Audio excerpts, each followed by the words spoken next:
Magandang umaga, gabi, araw sa inyong lahat dyan na mga nanonood. So, mga taga Davao, Mindanao, Visayas, Luzon, buong Pilipinas at buong mundo na may mga Pilipino.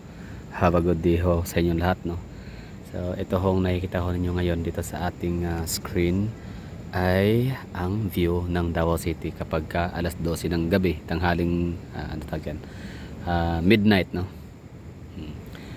Hating gabi, ayan. So, ito yung hitsura na may kita ho natin dito sa Davao City downtown area. So we are facing Shrine Hills, Matina.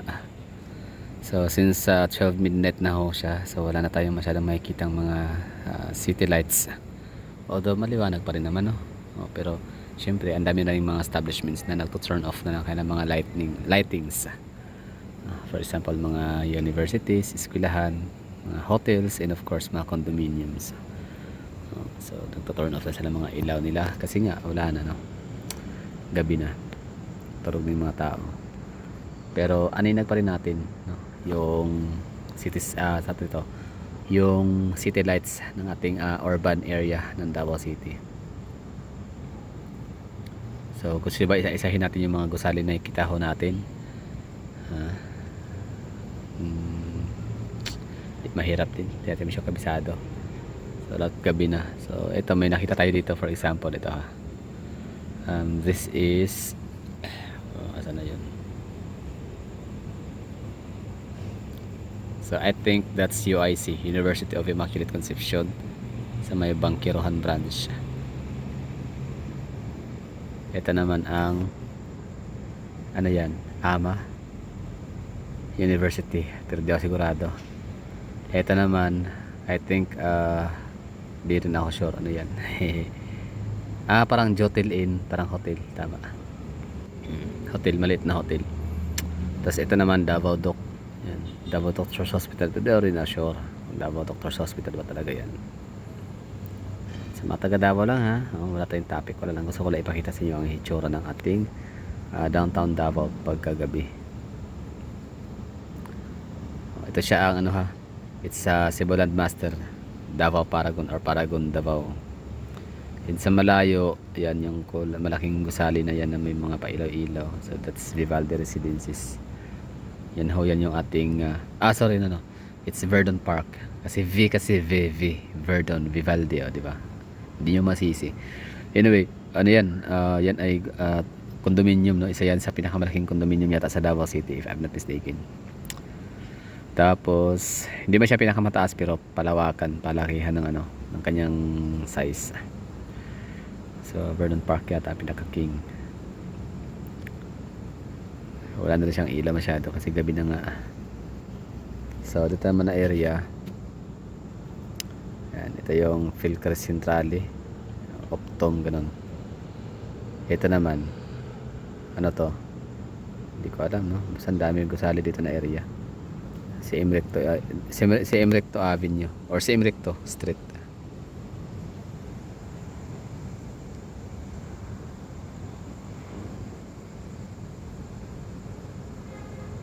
So walang masyadong topic, no.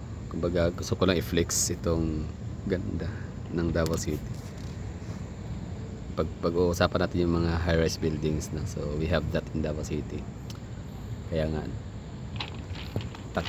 kaya nga willing kaming kumbaga masasabi natin kami mga taga Davao, ready na kami na mag-separate kasi may mga ganyan na kami.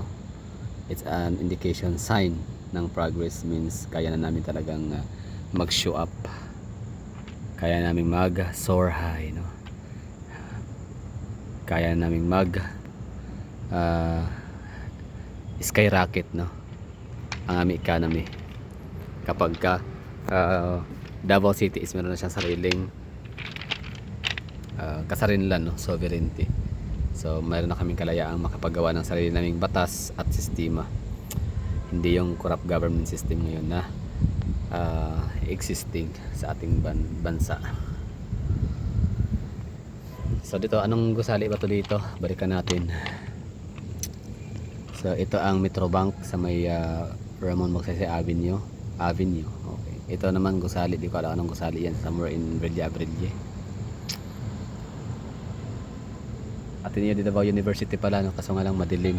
Yung design kasi ng building nila kulay blue or dark blue, kaya sa madilim di sila kita. Pero pag araw, ano yan, pansinin. Okay, so Metrobank, yung ko rin, barko.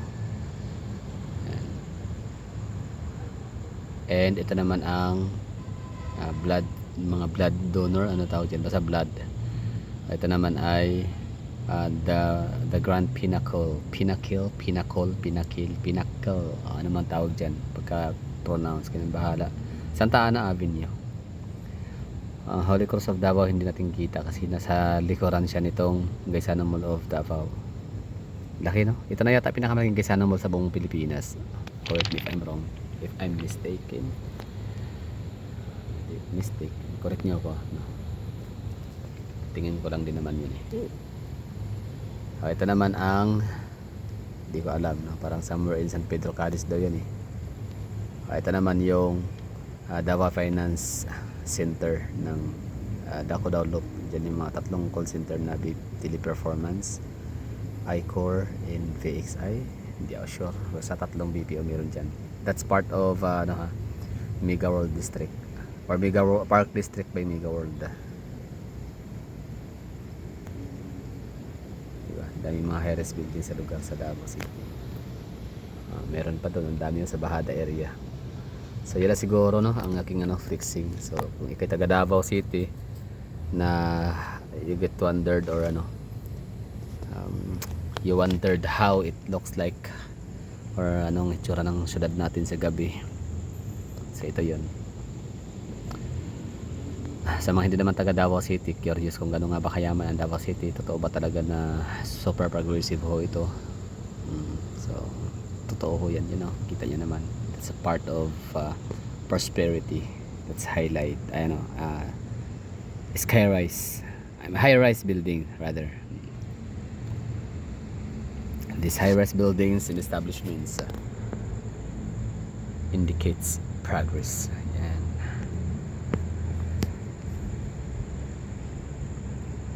Ano pala? Davao, yung aming library. Asa na yun? Nasa likodan pala. Wait lang, anong gusali to?